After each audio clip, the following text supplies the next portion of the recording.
Amis internautes fidèles à Casamance Actu, bonjour et bienvenue sur votre chaîne préférée. Nous sommes dans votre émission Taxawu Sama Gox, une émission que vous présente la rédaction de Casamance Actu tous les mercredis à partir de 16 h. Aujourd'hui, nous recevons comme invité M. Dame Bey. Il est responsable des jeunes de la coalition Benno Bokk Yaakaar de Ziguinchor. Dame Bey, bonsoir. Bonsoir Dembo. Et merci d'avoir accepté notre invitation. C'est toujours un plaisir d'être avec vous.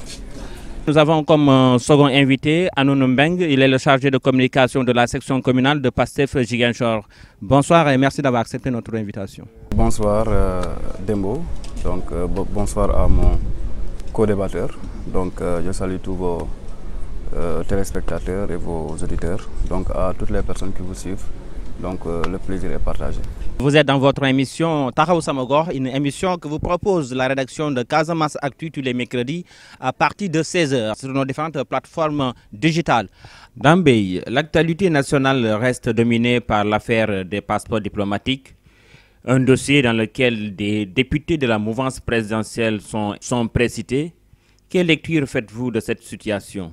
Merci Dembo. Permettez-moi d'abord de saluer les auditeurs auditeurs et auditrices en tout cas qui nous suivent à travers vos différentes plateformes digitales, mais également saluer mon ami et frère co-débatteur du jour, que j'ai l'honneur en tout cas de partager le plateau, et saluer également votre équipe très jeune, dynamique, que je félicite et encourage par rapport à tout ce travail que vous êtes en train de faire pour en tout cas l'émergence de la Casamance d'une manière générale.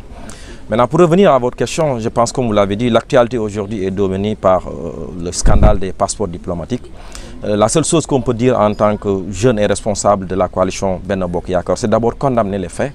Donc, que ce soit du pouvoir ou de l'opposition, là où ça vient, nous devons en tout cas condamner cette situation, d'autant plus que quand nous parlons d'un passeport diplomatique, je pense que ça représente l'État du Sénégal. Aujourd'hui, c'est notre vitrine, en tout cas au niveau national, au niveau international, je veux dire. Donc, si des passeports diplomatiques ont été obtenus par des gens qui ne devraient pas l'avoir, nous ne pouvons que condamner ça. Maintenant, je pense que la justice est en train de faire son travail. Donc, laissons à la justice de faire son travail et de situer les responsabilités. Et je pense que le droit sera dit par rapport à ces scandales. Et je pense que les personnes qui seront incriminées vont devoir payer, en tout cas aux yeux de la loi. Monsieur Mbeng, c'est une situation n'honore pas quand même le Sénégal, surtout la diplomatie sénégalaise. Permettez-moi, avant d'aborder ce sujet, donc, puisque nous venons tout juste de sortir du Grand Magal de Touba, et voilà, de prier Dieu pour que toutes ces prières qui ont été formulées à l'occasion de ce Magal, donc que Dieu fasse que ces prières voilà, soient exaucées et que la paix règne dans ce pays-là qui nous est cher. Voilà, donc pour aborder la question, c'est vraiment déplorable pour un pays comme le Sénégal qui a toujours été une vitrine dans le monde entier. Donc c'est vraiment triste qu'on en arrive à ce genre de scandale, donc qui n'honore pas notre République et voilà, qui nous incombe en tout cas de dénoncer et de combattre. Donc, comme l'a bien dit mon frère Dame, c'est des choses vraiment à combattre avec toute l'énergie qu'il faut. Parce que donc, les passeports diplomatiques, ce n'est pas quelque chose à banaliser. Donc, donner ça à des personnes qui voyagent au nom de la diplomatie sénégalaise, et voilà, donc ça va amener des répercussions négatives sur l'image de notre cher pays qui a toujours été vraiment respectueux. Donc je pense que il faut donc régler ce problème-là et d'une manière vraiment sérieuse. Peut-être que c'est là où le problème se situe. On sent déjà un engagement de la part de l'État d'élucider ce dossier. Une enquête de la gendarmerie est en cours. On peut espérer qu'à la fin de cette enquête, la justice fera son travail, même si ce sont des députés de la mouvance présidentielle qui sont incriminés. L'engagement seulement ne suffit pas. Il faut poser des actes forts, rassurer les Sénégalais, rassurer le peuple sénégalais, rassurer les justiciables. Donc aujourd'hui, on a comme l'impression que donc la justice a l'œil ailleurs plutôt que sur ce problème-là.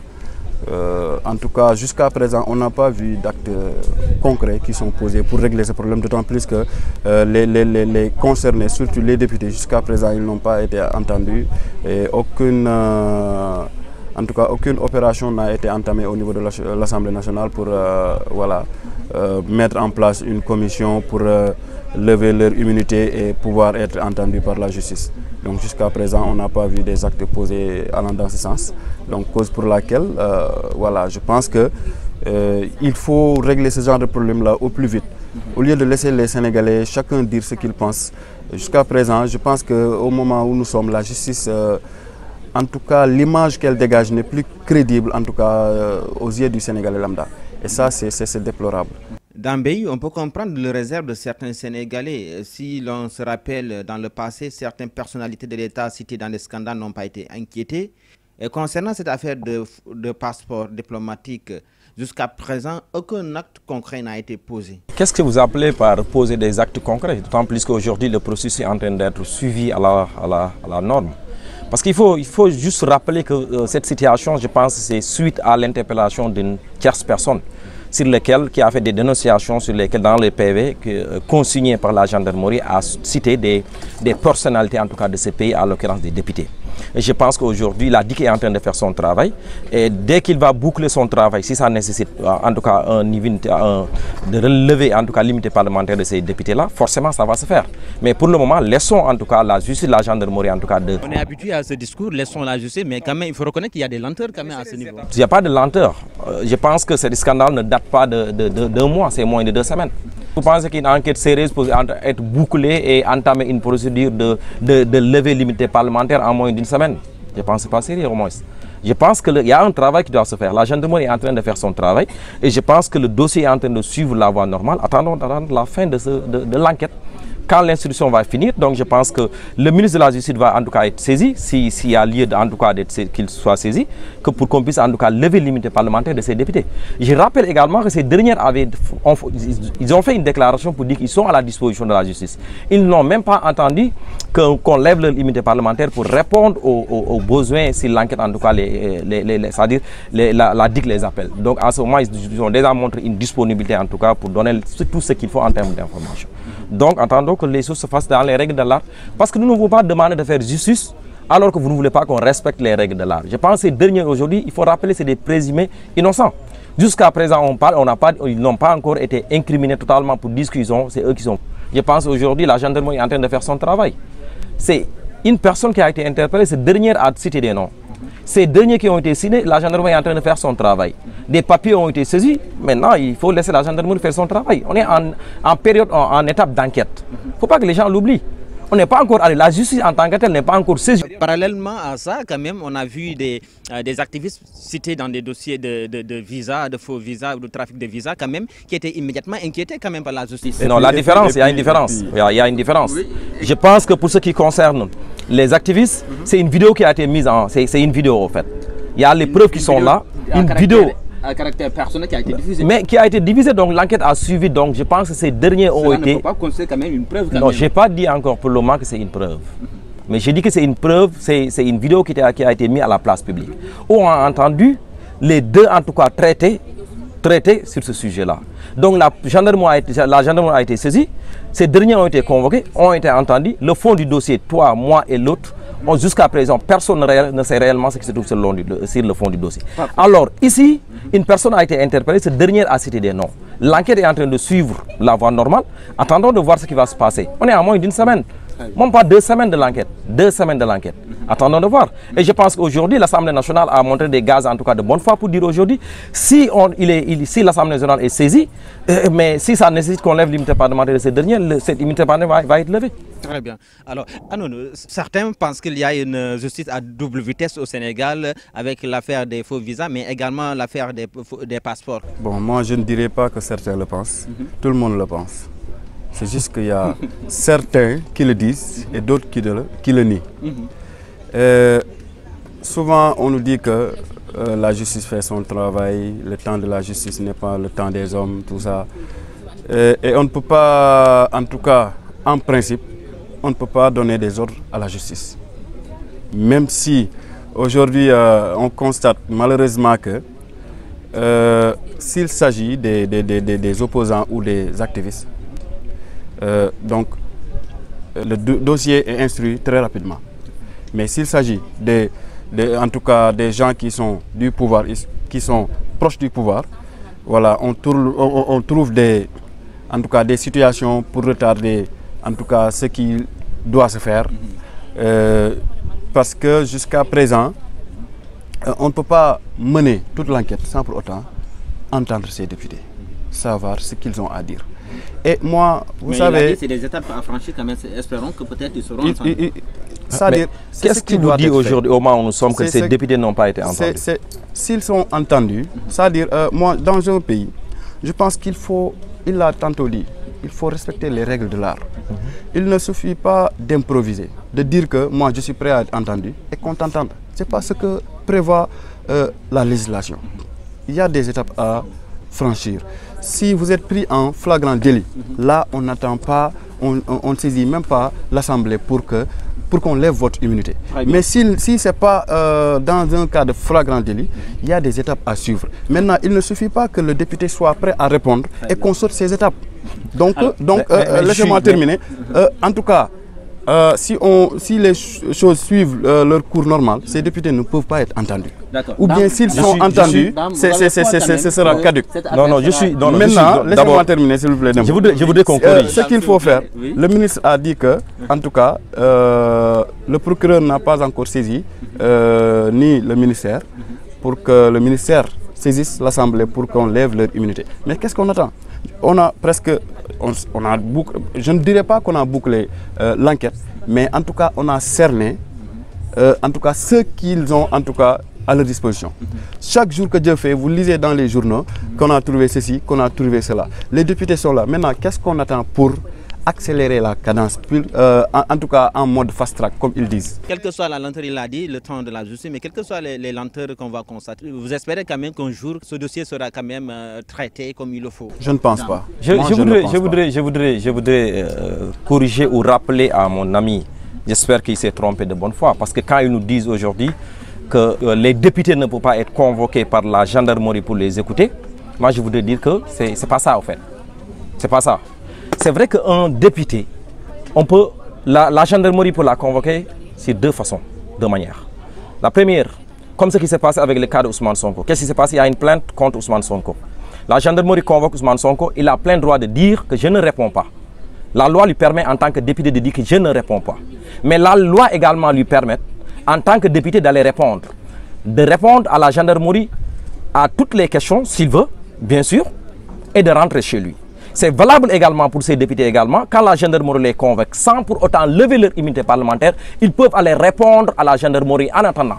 Maintenant, s'ils disent qu'aujourd'hui, attendez, laissez-moi finir, s'ils disent que moi, en tant que député, je n'accepterai pas de répondre à la convocation de la gendarmerie, en ce moment-là, la gendarmerie sera bloquée. En ce moment, ils vont demander, pour ne pas entrer dans les détails de procédure, va demander au ministère de la Justice d'introduire une demande de levée de... C'est juste pour lui relancer sur ça. Vous avez comparé deux dossiers, le dossier des députés et le dossier d'Ousmane Sonko, alors que rappelons-nous quand même que le cas d'Ousmane Sonko a été traité dans un temps record. Oui. Maintenant, je vais vous dire... Non, attends, je vais vous rappeler... Permettez-moi de rebondir sur ça. Non, je vais vous rappeler ce qui s'est passé. Sur ça. Vous me laissez finir. Parce que vous me laissez finir. Vous savez... Vous me laissez finir, s'il vous plaît. Le cas d'Ousmane Sonko, qu'est-ce qui s'est passé? Je pense que le dossier, jusqu'à ce qu'on enlève l'immunité parlementaire d'Ousmane Sonko, c'est pratiquement 21 à 25 jours. Qu'est-ce qui s'est passé? Je le rappelle, quand il y a eu la convocation, la plainte de la dame, la gendarmerie a informé Ousmane Sonko pour dire qu'il y a une plainte contre lui. On souhaiterait l'entendre sur le fond, sur le dossier. C'est ça ce qui s'est passé. Après avoir entendu la dame, la gendarmerie voulait entendre Ousmane Sonko.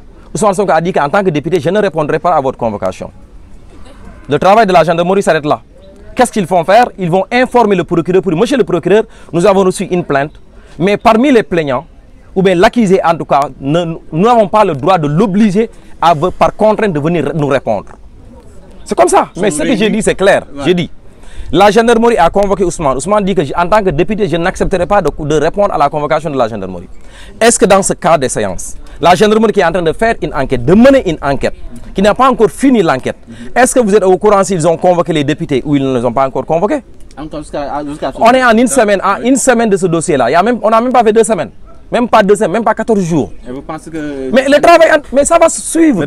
Si la gendarmerie va finir son travail, si ça levé, ces députés sont dans le dossier, c'est à travers la presse. S'ils étaient déjà convoqués, on allait le savoir. Je n'ai pas encore dit qu'ils sont convoqués. Et voilà, pour revenir.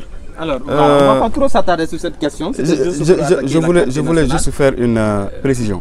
Vous savez, entendre quelqu'un en guise de témoin et en guise d'accusé, ce n'est pas la même chose. Prenez le dossier de Aliou Sall. Tout le monde disait qu'il avait détourné nos 6 000 milliards.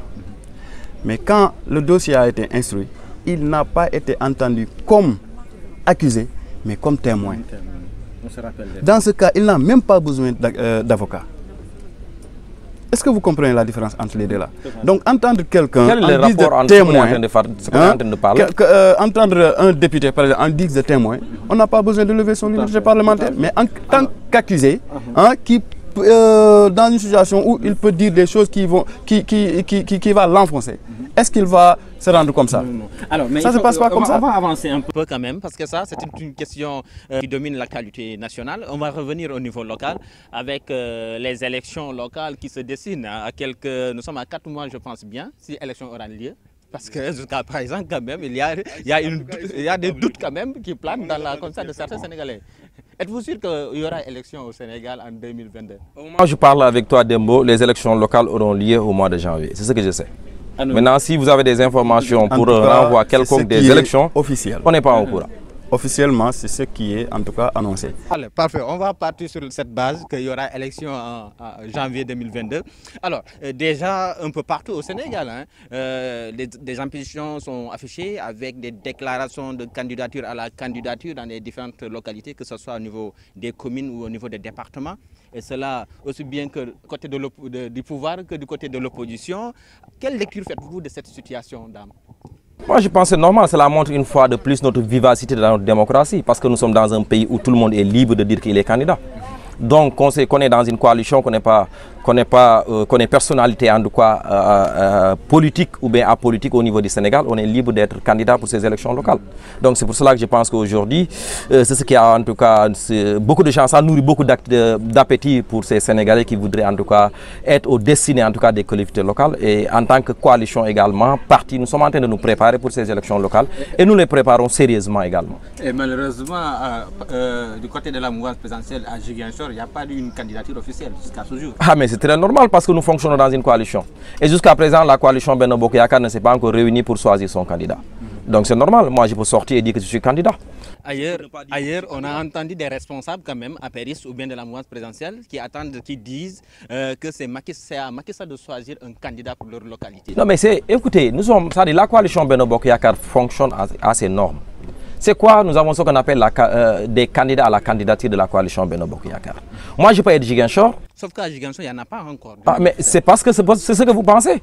Mais aujourd'hui, les gens sont en train de faire le travail sur le terrain, de préparer les élections. Quand le mois arrivera où il faut déposer les candidatures, on le déposera là où il faut. Il faut discuter. Les responsables de la mouvance présidentielle qui sont renvoyés de leur localité. Renvoyer comment? Qu'est-ce que vous parlez de renvoyer? En tout cas, récemment, une responsable de l'APR ou de la coalition Benno Bokk Yakaar qui a déclaré sa candidature, tenait une rencontre et les populations de la localité ont dit niet à sa candidature. Quel est le baromètre que vous utilisez aujourd'hui pour dire que ces populations n'ont pas cautionné? Mais quand un responsable de l'APR descend dans une localité pour tenir une rencontre et que les populations disent que niet, il n'y aura pas cette rencontre ici. Vous faites allusion à ce qui s'est passé à Niaguis avant-hier. Est-ce que cette baromètre-là, vous utilisez quelques personnes qui sont levées pour huer une personnalité? C'est le baromètre qu'on doit utiliser pour pouvoir dire que telle personne ou telle autre personne doit être candidat ou doit être candidat. Je suis désolé, moi je voudrais dire, le seul baromètre que nous avons aujourd'hui, c'est les élections, c'est le peuple sénégalais qui va choisir, les électeurs. Quand une personne dit qu'il est candidat, il remplit toutes les conditions pour être candidat, le jour J, les Sénégalais vont choisir. En ce moment, on pourra dire telle ou telle autre personne a été choisie par les Sénégalais. Mais jusqu'à au moment où nous parlons, personne ne peut avoir la prétention de dire que moi j'ai été choisi par les populations. Par contre, aujourd'hui, nous avons un bilan à défendre. Parce que pratiquement l'ensemble des collectivités locales de la Casamance, de la région naturelle de la Casamance, c'est pratiquement géré par la coalition Benno Bokk Yakaar. Et donc, jusqu'à moment où nous parlons, c'est nous qui parlons au nom des populations. C'est nous qui signons au nom des populations, nous avons un mandat à défendre. Maintenant, les élections arrivent, chacun est libre de dire qu'il est candidat. Comme ça se passe partout. Très bien. Donc, je pense qu'il y a certaines velléités que vous entendez dans l'opposition, vous ne l'avez pas encore entendu chez nous, jusqu'à présent. On va revenir là-dessus. Alors, Anoun, il l'a dit, au sein même de votre parti, la coalition Escanbi, je pense qu'à Ziguinchor, il reste beaucoup de choses à faire. Mais parlons de votre parti quand même. Il y a une multitude de déclarations de candidature à la candidature. Finalement, c'est comme si voilà, des gens vont en ordre dispersé. Bon, exactement, c'est ce qui est recherché. Ah bon? Voilà, c'est pour cultiver la démocratie au sein même de notre parti. On a voilà, fait des appels d'offres. On a demandé à tous les patriotes, quelqu'un qui veut être candidat, qu'il déclare sa candidature au sein de au sein du comité qui doit en tout cas recevoir ces candidatures-là. Donc le parti PASTEF doit au moins avoir ses candidats avant de discuter au sein de la coalition. Donc pour cela, il faut au moins que le travail soit fait au sein même de notre parti. Maintenant, chacun est libre de dire que je suis candidat et de déposer. Quand même ont entraîné une division au sein de PASTEF. Non. Parce que, rappelons qu'une partie de PASTEF a investi Ousmane Sonko comme candidat au moment où l'autre parti quand même n'est pas d'accord avec ce choix. Mais alors finalement... Une partie pouvait investir quelqu'un d'autre. Et l'autre partie investir quelqu'un d'autre. Qui est votre candidat officiellement? Qui est votre candidat pour la commune de Ziguinchor? Communal.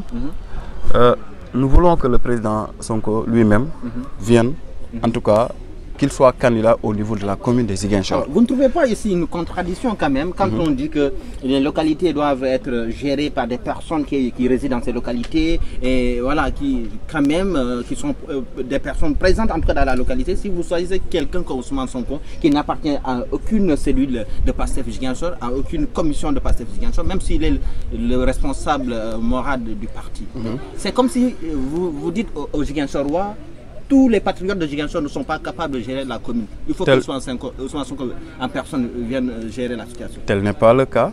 Nous avons un président... C'est le message que certains ont perçu quand même. C'est légitime chez eux. S'ils ne comprennent pas exactement pourquoi nous l'avons fait. Nous avons organisé nos investitures. Des gens ont déposé leur candidature. Et lors de l'investiture, il y a eu une motion qui a proposé la candidature du président Ousmane Sonko. Il est de Ziguinchor, il est aimé par les Ziguinchorois. Il est aujourd'hui l'espoir de Ziguinchor. Sa base naturelle, c'est Ziguinchor. Pourquoi ne serait-il pas candidat pour Ziguinchor? Donc l'investir ne voudrait pas dire que, hormis lui, le président du parti, il n'y a personne d'autre qui peut le faire. Non, tel n'est pas le cas. Mais on ne peut pas avoir notre meilleur cheval de bataille et le laisser à côté. C'est ce que nous avons, c'est ce qui nous a poussé à choisir le président. Et attendez, le président n'est pas... Vous n'êtes pas sûr. Voilà, c'est ça votre conclusion. C'est pourquoi vous m'avez poussé vers cette direction. C'était ça votre conclusion d'emblée. Mais tel n'est pas le cas. On a choisi, mais qui ne voudrait pas d'Ousmane Sonko aujourd'hui comme maire? Il faut lui demander de commencer à payer les impôts à Ziguinchor pour être maire. Qui ne voudrait pas de Sonko? Vous n'entendez pas payer des impôts? Mais il n'habite pas à Ziguinchor. Moi, je voudrais. Excusez-moi. L'imam d'un quartier, l'imam d'une mosquée n'habitera que dans le quartier où la mosquée se trouve. Et je suis vraiment désolé de l'entendre dire que parmi tous les patriotes qui sont à Ziguinchor, jusqu'à présent, il n'arrive pas à avoir quelqu'un qui peut être maire de la commune de Ziguinchor. Donc vous avez déjà quelqu'un qui peut être maire. Non, vous ne m'avez pas laissé finir parce que j'avais la parole. Un peu de courtoisie quand même. Parce que j'avais la parole, il m'a coupé et il faut que je vous laisse terminer. Ça ne peut pas se passer comme ça, mais attendez. Est-ce qu'ils ont déjà... Parce que je ne dirais pas que nous avons les mêmes problèmes. Je ne dirais pas que nous avons les mêmes problèmes parce que c'est comme une armée mexicaine. Chacun déclare sa candidature et ils sont en train de se donner des coups de poing. Alors que ça n'existe pas dans le passé. De Abdoulaye Baldé, de Doudouka, de Benoît, qui sera candidat à la mairie de Ziguinchor? Je voudrais d'abord, avant de rebondir à votre question, revenir par rapport à la situation actuelle de PASTEF.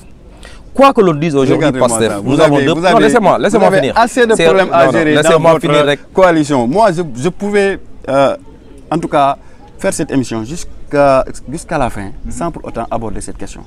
Parce que je pense que ça les regarde. Mais comment ose-t-il avoir assez de temps à consacrer aux petits problèmes de Pastef là, alors que non mais laissez-le terminer, on va revenir vers vous. D'accord. Vous voyez, ce que je voulais dire, montrer quand je parlais tout à l'heure, je voulais dire au Ziguinchorois, quand Pastef nous dit que c'est une nouvelle façon de faire la politique, alors qu'au moment où ils sont dans l'opposition, nous notons une grande division dans leur camp, ça pose problème. La coalition Benno Bokk Yakaar, l'APR, le parti RSD où je viens, je pense que quand on était dans l'opposition, on n'a pas entendu des velléités de la sorte. Ça n'a jamais existé. Eux, en étant même dans l'opposition, ils sont divisés. C'est parce que ce qui les intéresse, c'est pas... C'est un grand parti quand même. Non, parce que c'est pas un parti en fait organisé. Ah bon? Quand on est un parti organisé, quand on est dans l'opposition, écoute, vous n'avez pas entendu, même dans les plus grands partis du monde aujourd'hui, en étant dans l'opposition, ces genres de problèmes que vous avez notés ici, à Pastef, à Ziguinchor, vous ne les notez pas dans ces partis politiques-là. Vous ne me donnerez pas un exemple dans ce pays-là d'un parti politique. Vous savez pourquoi il y a ces problèmes? Laissez-moi finir. Il y a une différence. Laissez-moi. Vous aurez l'occasion de répondre. Vous aurez l'occasion de répondre. Monsieur le chargé de communication, je pense qu'en communication, il est bon d'écouter son vis-à-vis. Donc la prochaine fois, il ne faut pas qu'il me coupe la parole. Pas de souci. On va dire ça. Voilà. Je disais tout à l'heure que lequel des camps a choisi son candidat au niveau de Pastef? Lui, je pense qu'il appartient au camp de Mandia. Parce que quand on parle de la coordination communale, c'est même coordination communale, la coordination départementale dit que ne reconnaît pas cette coordination départementale. C'est pas elle de nous reconnaître. Laissez-moi finir. Vous vous rappelez, avant une semaine même, avant le camp de Mandia, quand ils ont lancé cet appel à candidature pour les élections locales, 2 jours après, la coordination départementale a sorti un communiqué pour dire qu'ils ne reconnaissent pas le communiqué sorti par Mandia. Tout à fait. Ouais. Vous vous souvenez de ce problème-là, de ce communiqué-là? Donc quand on nous dit aujourd'hui, nous on est en rang dispersé, on est une armée mexicaine, mais jusqu'à présent on n'a pas encore noté ce genre de situation chez nous. Quoi que l'on dise aujourd'hui, chacun est en train de faire son travail et préparer les élections locales. Maintenant, pour revenir à votre question, que Ablaye Baldé, Dame, moi-même, que quelqu'un d'autre se dit qu'il est candidat, mais c'est libre. Et jusqu'à présent, personne n'a pas encore entendu un Ablaye Baldé ou un Benoît ou un Doudou qui dit qu'il est candidat. Chacun est en train de travailler de son côté pour voir le moment venu. Quand l'instance, la conférence des leaders... Attends, laissez-moi... Quand la conférence des leaders... Les hommes politiques sont tellement rusés, ils laissent leur entourage, les jeunes surtout, faire le travail à leur place. Parce qu'on a entendu, comment il s'appelle, Doudouka, ses partisans réclament en tout cas Doudouka à la tête de la commune. On a entendu Benoît récemment, il y a quelques jours de cela, quand même à Kandiala, ou je ne sais pas dans quel quartier, où les populations sont sorties quand même pour réclamer Doudouka, Benoît Samo à la tête de la mairie. Donc c'est donc dire qu'il y a un problème quand même. Mais Dembo, c'est très normal. C'est très normal, moi en tant que jeune, dont un Benoît ou un Doudouka ou quelqu'un d'autre est mon leader, en tout cas je montre, je dis à ce dernier, je veux qu'il soit le maire de la commune de Ziguinchor. Il n'y a pas de problème à ce souci. Il faut rappeler que nous sommes en démocratie. Chacun est libre de dire qu'il est candidat. Mais le plus important, c'est le moment, à la fin, quand on va choisir, que tout le monde se range derrière celui qui a été choisi pour être le candidat. C'est ça le plus important. Et je pense qu'aujourd'hui, on est en train de travailler sur ça. C'est ça le plus important. Et la coalition Benno Bokk, la conférence des leaders, le moment venu, va décider par rapport à tout ce qui va se passer au niveau des collectivités locales. Parce que c'est en fonction des profils, des bons profils qu'on va choisir pour pouvoir gagner ces élections. Et je pense qu'il n'y a aucun doute à ce niveau. Le moment arrivera, ceux qui voudront se ranger derrière vont se ranger, mais quand quelqu'un n'est pas d'accord aussi, il est libre d'avoir sa candidature. On est en démocratie. Alors, Pastef a ses problèmes, Benno Bokk Yakaar également a ses problèmes, mais vraiment la situation est confuse apparemment à Ziguinchor. En tout cas, moi, ce qui m'intrigue, c'est que pourquoi ce qu'il admet pour sa coalition, il ne veut pas l'admettre pour Pastef. Par exemple, quoi? Il dit que par exemple, à Pastef, il y a des camps, chacun se déclare candidat, alors que dans leur coalition, tel n'est pas le cas. Si par exemple les jeunes de Doudouka déclarent la candidature de Doudouka, vous pensez que Doudouka n'était pas au courant au préalable? Qui est-ce qui a répondu au camp de Baldé? C'est le directeur de cabinet. Vous pensez qu'il l'a fait sans pour autant que Baldé soit au courant? C'est juste qu'ils délèguent leur combat actuellement. Mais ils sont tous au courant. Ils sont dans des batailles de caniveau parce qu'ils ne veulent pas l'admettre. Maintenant, ce qui se passe dans Pastef, c'est tout à fait normal. C'est parce qu'à Pastef, nul n'est le chef de personne. Nous sommes tous des patriotes à égale dignité. En tout cas, c'est ça même le fondement du parti. Maintenant, que d'autres choisissent ou bien que d'autres ne choisissent pas, en tout cas, ça, il n'y a rien d'extraordinaire. Il me parlait tantôt de la coordination départementale, dans un communiqué qui disait qu'elle ne reconnaissait pas le communiqué de la section communale. Mais ce n'était pas à elle de reconnaître ça. Il y a des problèmes dans PASTEF, ça, personne ne peut le nier. Mais ce n'est pas des problèmes extraordinaires qu'on a. Est-ce que dans l'avenir, ces problèmes-là ne peuvent pas quand même impacter négativement dans le cadre des élections locales? Ces problèmes-là existaient bien avant l'élection présidentielle. Quel était le résultat après? Au moment de faire le boulot, on se retrouve et on fait le boulot. Après, on règle nos différends. Même si on se donne des coups de poing à l'intérieur, comme on dit, le linge sale se lave en famille.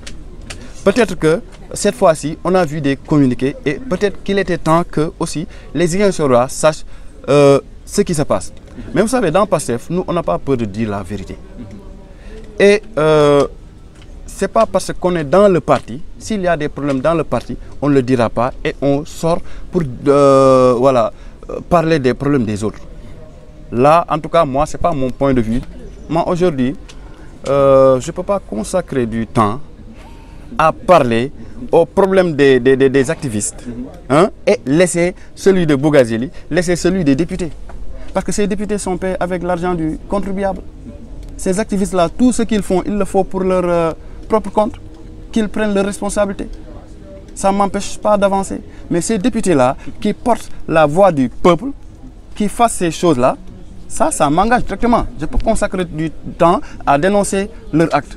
Mais je n'aurai pas assez de temps à donner à ces activistes. Est-ce que vous me comprenez? Que ce soit du côté de l'opposition ou du côté de la mouvance présidentielle, on constate que ce sont les mêmes personnes qui étaient là depuis belle lurette, qui continuent toujours à occuper des postes de responsabilité et qui commencent déjà même à manifester leur intention de postuler pour les prochaines élections locales. N'est-il pas temps quand même Oui, Junior, je pense que moi je suis entièrement d'accord avec vous sur ce point. D'ailleurs, c'est mon combat personnel que je suis en train de mener depuis un bon moment. Parce que moi je me dis qu'aujourd'hui il est temps que les jeunes s'émancipent. Ça c'est mon combat. Ça n'a pas été facile à l'intérieur en étant très jeune dans la coalition Benno Bokk Yakaar. J'étais à la tête des jeunes de 2012 à maintenant. Pratiquement toutes les élections qui ont été gagnées. Il n'y a pas de démocratie au sein de Benno Bokk Yakaar. Comment ça? De 2012 à nos jours. C'est combien de temps? Mais à la tête des jeunes, il ne s'agit pas de dire que c'est l'âge. Ce n'est pas un problème de dire que c'est un mandat. Ce n'est pas un mandat, en fait. Si mes pères ont confiance en moi, c'est parce que j'ai fait des résultats. Je le rappelle, je dis 2012 à maintenant, je n'ai pas perdu d'élection. On n'a pas encore perdu d'élection de 2012 à maintenant. Donc, c'est parce qu'on a fait des résultats. Au niveau local ou au niveau national? J'ai dit au niveau national, au niveau local, la seule élection qu'on a partie au niveau local. L'instance qu'il dirige là, c'est au niveau local. Donc il faut parler des résultats au niveau local. Il ne faut pas généraliser. Au niveau local, quand même. Il a perdu des élections. Quand moi je parle d'élection, je parle d'élection présidentielle. Les élections présidentielles, on ne les gagne pas. L'instance qu'il dirige, est-ce que c'est une instance nationale? C'est une instance locale. Répondez à sa question.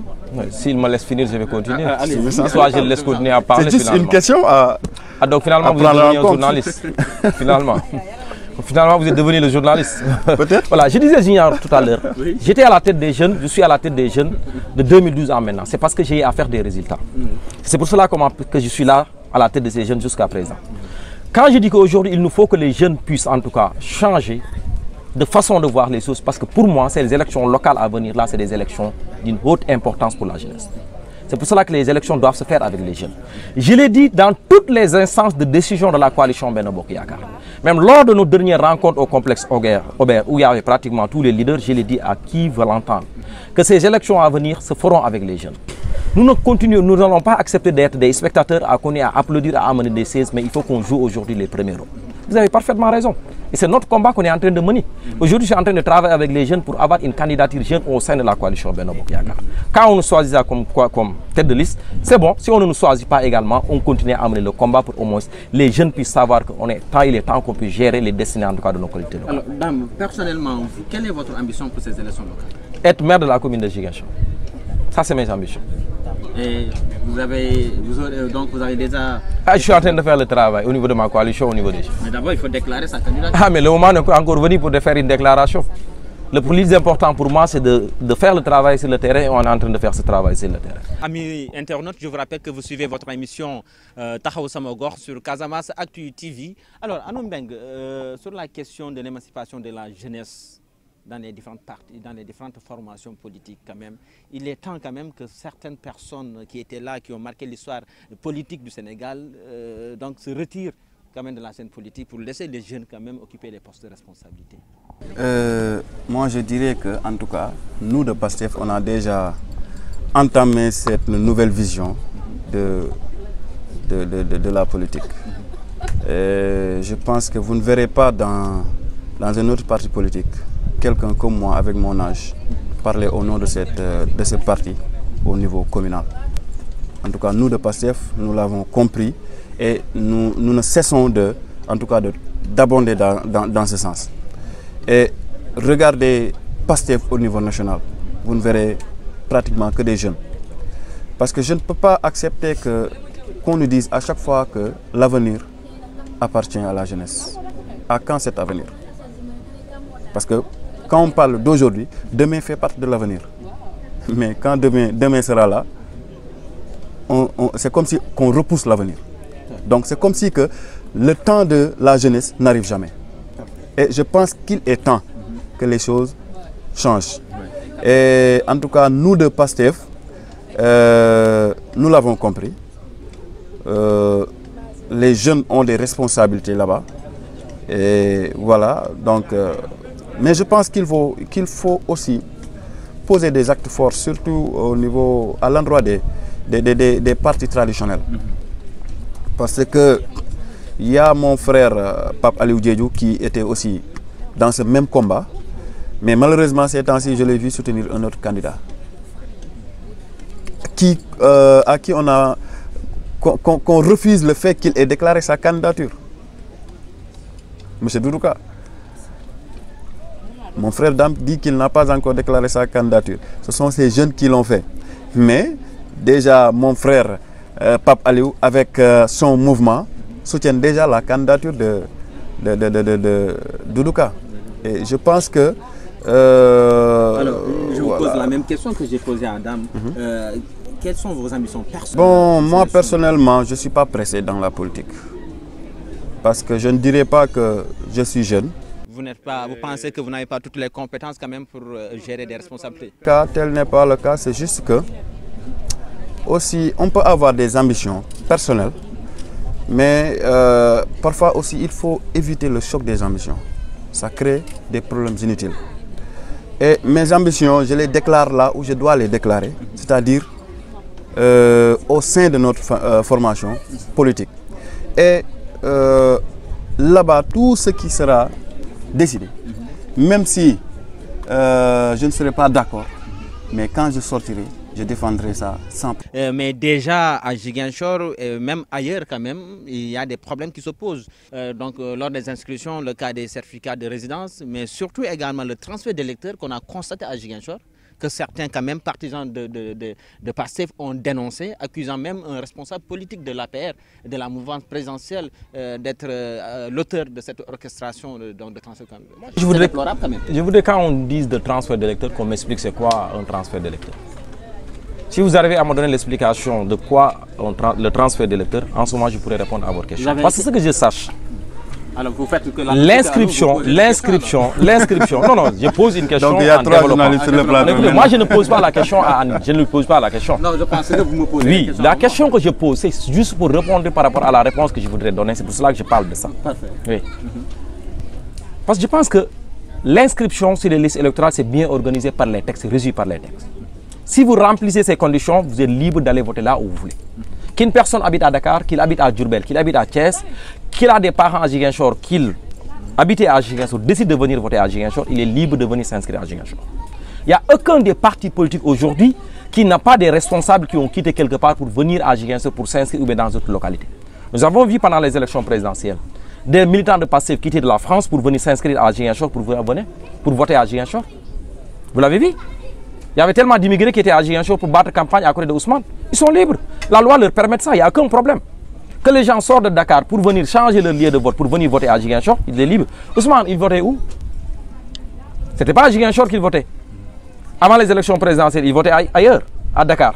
Mais c'est parce qu'il est candidat qu'il a changé son lieu de vote pour venir voter à Ziguinchor. Pourquoi on a... Mais c'est normal. Il n'y a pas de problème parce que la loi lui permet ça. Pourquoi on n'a pas parlé de transfert d'électeurs? Pourquoi on n'a pas parlé de transfert d'électeurs? Pourtant, il habite à Dakar, il a toute sa famille à Dakar. Tous ces gens qui sont venus s'inscrire à Ziguinchor parce qu'ils habitent à Ziguinchor, ils ont des parents à Ziguinchor. Ils ne sortent pas de ex nihilo.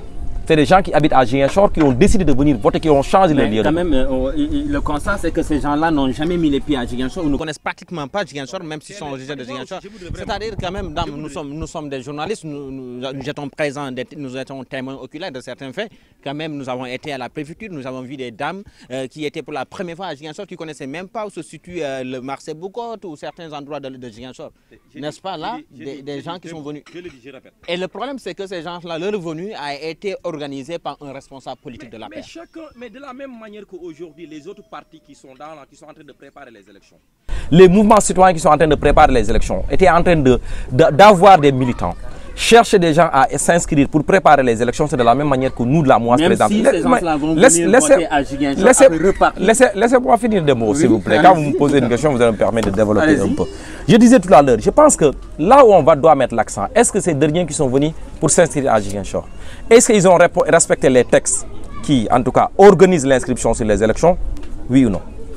Et je pense qu'à ce niveau, il n'y a aucun problème.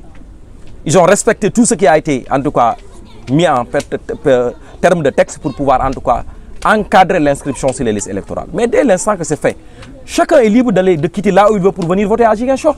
Parce qu'aujourd'hui, c'est notre démocratie. C'est aujourd'hui le code électoral qui le permet. Si le code électoral ne le permettait pas, je ne pense pas que quelqu'un allait quitter ailleurs pour pouvoir venir à Ziguinchor pour s'inscrire. Et d'ailleurs, j'en doute fort qu'on me dit qu'aujourd'hui, ces gens ne connaissent pas Ziguinchor, ils n'habitent pas à Ziguinchor. Ils ont des parents, ils habitent à Ziguinchor. Il peut être à Dakar. Alors. Mais Ousmane, il habite où? Ousmane, il habite à Dakar, non? Il a toute sa famille à Dakar. Il passe non, j'ai dit quand sa famille, j'ai dit sa famille, entre ses femmes, ses enfants, etc., tous habitent à Dakar. Il passe tout le temps à Dakar. Quand il vient ici, c'est parce qu'il y a des activités politiques. Est-ce qu'il peut comparer Ousmane à quelqu'un qui ne connaît pas le marché Saint-Maur? D'accord. Il ne faut pas comparer. Voilà, je vais répondre un peu. Vous voyez, à chaque fois tu me coupes. Et moi, j'ai arrêté de couper depuis l'autre. Voilà, c'est parce que le temps nous est compté. Non, mais le temps, il nous est. Je pense que le journal organise son débat. Moi, Dembo, sincèrement, ça, je n'en ferai pas un problème. Parce que, comme il le dit, c'est encadré par la loi.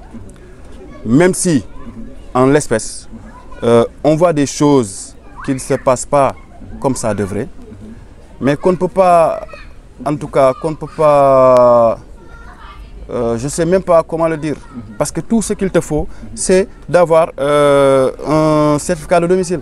Et ce n'est pas difficile à avoir.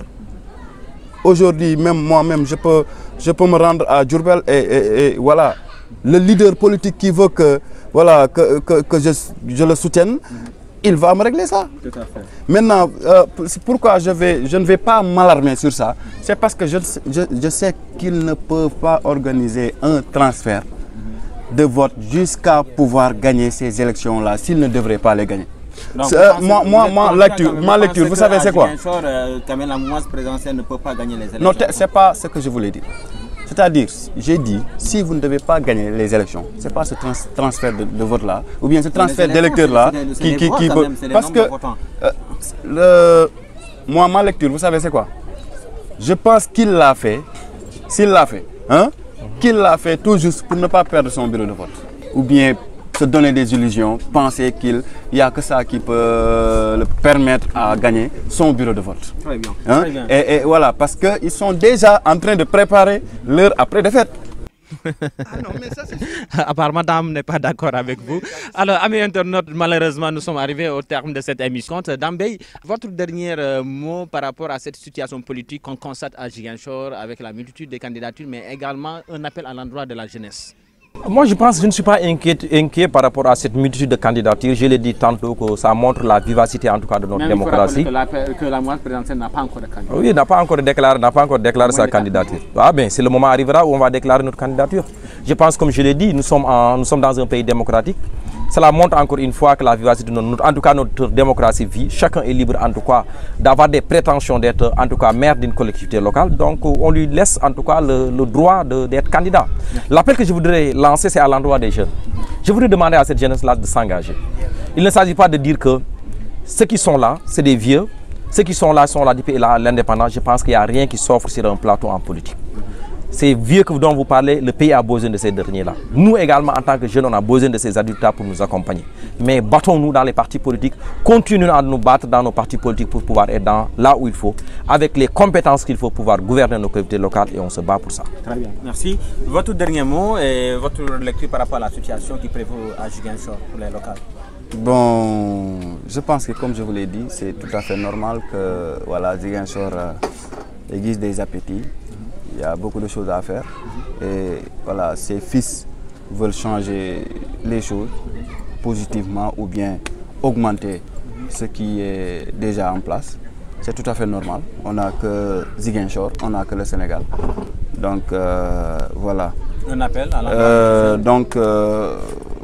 voilà. L'appel est déjà lancé depuis belle lurette. En tout cas, Pastef a toujours misé sur la jeunesse. Et cause pour laquelle le leader de Dame a compris que les jeunes ne sont pas, en tout cas majoritairement ne sont pas avec lui. Il a tout fait pour les bloquer. Depuis les élections présidentielles par rapport aux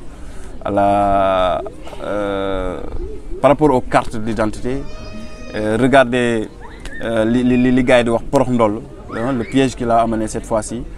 Tout jeune qui n'a pas de carte d'identité CEDEAO ne peut pas s'inscrire. C'est une chose nouvelle. Parfois, c'est ce qui me pose problème. J'entends Dame réclamer que la jeunesse se réveille, en tout cas que la jeunesse s'engage, mais il a comme leader quelqu'un qui fait tout pour bloquer cette jeunesse-là. Parfois, j'ai des problèmes. Je pense que malheureusement, il va me répondre une prochaine fois parce que voilà. Il ne peut pas me répondre aujourd'hui. Peut-être que voilà, on fera un. Le débat est très pertinent, il faut le dire. Je vous rappelle que nous étions avec Dame Bey. Il est le responsable de la jeunesse de Benno Bokk Yakaar Ziguinchor, mais également avec Anoun Beng, chargé de communication de la section communale de Pastef Ziguinchor. Donc, nous vous donnons rendez-vous mercredi prochain pour un autre numéro de Taxawu Sama Gox. Merci à toute l'équipe technique de Casamance Actu. Malick Thiam, Astou Fall Sané étaient derrière les caméras. Fatou Dien et Khady Sané ont assuré la réalisation de cette émission présentée avec un immense plaisir par Dembo Ginkoli. Au revoir et à bientôt.